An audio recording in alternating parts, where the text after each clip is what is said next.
Yeah. They can cancel the contract? I mean, he never deposited the money in the escrow account. He had a piece of crap contract. I asked her, I said, who wrote this contract? He dictated to her what to write, and then she signed it. I'm like, and that didn't seem wrong to you? She's like, I don't know. Oh, he was so mad, dude. So mad. I still, So she canceled and he had no recourse because he never made open escrow, so it was page 40. yeah, but we're getting it, we're wholesaling or looking for a sub-2 buyer, whatever we're doing. We're So- doing a 21 day contingency, we're to go down and open up escrow. Yeah. Yeah, dude. Yeah. Yeah, and if you don't find one, If we get a sub-2 buyer, We're not talking about. We're talking about wholesaling. just wholesale this time. Yeah, we're on wholesaling right now. how do we know if we're gonna wholesale, what if we don't know if we're gonna wholesale it or sub-2? Fill them all out and go there and see which one she said. You've already done your property research and your valuation, man. You know which way you're going for sure. For the most part, yeah. I've had the price conversation on the phone. I know where we're going. I know what my options are. If you gave her a number that you're buying, you've already figured out which way, if it's a wholesale number, Yeah. if it's. Let's take the example of the gal today in that has the house up in the hills. Am I going to wholesale that one? No, I'm definitely not wholesaling that property. She said she'd consider a large down payment. So I know I'm going to be going terms with her. I just got to get real specific on terms and how much she really would accept up front going forward on that particular property. Why wouldn't you wholesale it for sure? Anyone want to help them out? Too much money up It's a front. retail deal. Yeah. Too much money up front, but it might be too much money up front for sub-2 buyer. Well, if you're wholesaling, you're selling it to someone who wants to flip it. She wants the full price though. So Yeah. if she wants full price, that's not gonna work, because the flipper is gonna want The 70% 70%. minus repairs. minus repairs, We good? And to answer your question, I thought you were gonna say is on 14, where it says 15 up top. You were asking, once you have it on, what is your protection that she's not gonna sell it out from under you once you have the contract? It's right there. Yeah. What I would do, so for example, like I'm not going to come sneak up and like take someone's contract, but if someone is like in the 21-day contingencies and they have not like found somebody, I'd be like, whoa, 21 days? Sounds a bit odd. Go with that person, but if things don't work out, I'm definitely interested in this property. If they back out for whatever reason, let me know. And that's how I play it. And then I follow back up in 3 weeks. Hey, did this person back out? Or I'll follow up in a month because it's 30 days. Or you might get the call. Yeah, I might get the call. Did they close? Oh, no, they didn't. They said that something happened. They're doing extensions and all this stuff. Well, in order to do an extension, she has to agree to that extension. I can say, cool, go ahead and do what you want. You can agree to extend, or you can just go ahead and terminate the deal, and I can close right now. That's only if I'm like rock solid. I'm not going to do that and like, oh, just kidding. I'm the same guy as well. I'm just shopping around for you. Don't want that. So. On my purchase and sales, that's how I do it. It's just real quick, real clear. If you're not familiar with like prices and like so like all my contingencies now, I have like a 7 to 10 day contingency. The guy's gonna go out there and just double check my work. That's all it really is. But if I don't have a buyer or I'm kind of uncertain because the area is kind of like a different area, I'm gonna bring my cash buyer with me. And he's going to walk the property, he's going to tell me his price, and then I go back and say, here you go. I can close now with confidence in my time frame.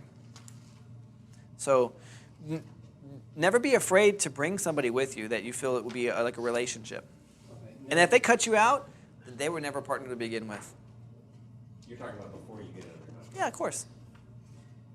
Do you bring that buyer with you and you walk through the property and the customer and the seller's still there? So I wholesaled the property one time in Sacramento. I got them down to 127. We ended up selling it for 141.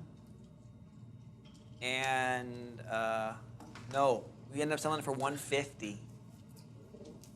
So And the guy was like, look, I'm not going any lower than 127. 127 is my bottom line. So my buyer, who is who I'm wholesaling this property to, comes along, looking at all your things, they're like, yeah, we really like this property. Jose is the guy's name. Jose's in the backyard. They're really chatting it up and all this stuff. And jokingly, he goes, so, Jose, what do you think about coming down a couple of grand on this price, on your price? And he goes, I already told you guys I'm not going any lower. And I thought he was going to say, I'm not going to go any lower than 127. I was like, no! Like slow motion. Like I was like, no! He goes, I'm not going to go any lower than the price I've already told you guys. I was like, oh. Because, I mean, that was a big spread. And they were like, when we said 150, she's like, it's really kind of tight for us. If you could like come down to like 145, that would work for us. I'm like, no, I'm sorry. We need to be right at 150 because it's kind of tight for us too. At 127. Well, I had a partner on that one that we were split with and all that stuff. But still. Once you go into escrow, that's both, and they see both. No. You have a buyer side and you have a seller side. And they're completely, other states, they will disclose that. In California, they're completely separate. You don't see what the other party is making or spreading or anything like that. They're not supposed to. No. Yeah, they're not supposed to. Sometimes the title company, like the one in Fresno, decides, hey, guess what? We didn't like you anyway, so let's share everything with everybody. You know how bad it is with that? The way around it, though, is like, look, I'm making a profit on this one. And I say the way I make money is I don't represent anybody. The way I make money is I find properties for guys that buy. I have 3 or 4 guys that are constantly buying properties. They're too busy rehabbing to actually spend the time out in the field. And so what they've done is they've hired me to go and to find these properties, and they pay me a finder's fee, and that's how I make some money. So if it ever comes up that there's a difference in there, I'm like, that's my finder's fee.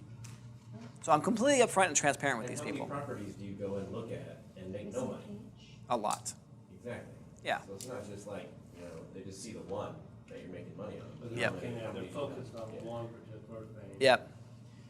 So So you made your money, that's your split between 150 to 127, right? We split it 50-50, so we ended up making I don't know, like $11,000 on it. Okay. Yeah. So, It was a good deal. yeah, so you split whatever the difference is. I try to get them to buy other properties of mine, and they won't return my phone calls. So lesson learned on that one was that I skinned them too close. So if I would have probably went to 145, 142, 3, I think that the relationship still would be there. They made money, just not as much as they could have. Every time I give them other opportunities, they're like, nah, Ryan, it's cool, thanks for calling us, but we just, your deals are, they've politely said, your deals are just too tight for us now. You would think It was their first deal. It was their very first deal. They borrowed money from a friend. They got their taste, and they saw what was really happening, and they're like, oh, okay. Because they see on public record what we bought it for. I did double close on it. I closed at 127, sold to them at 150. And can you talk on a little bit, without taking the time, is the double close process? We're actually going to talk about that, yeah. Okay. But for a real quick purpose, have you guys heard of double close before? Okay.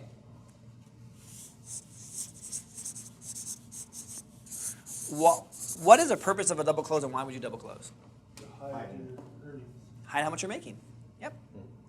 So a double close is where A is selling to B and B is selling to C. But C is your end buyer. A is your original seller. B is the middleman.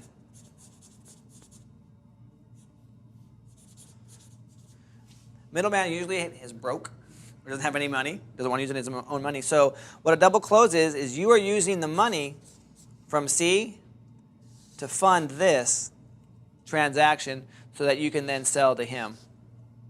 The double close, or it's called a simultaneous close.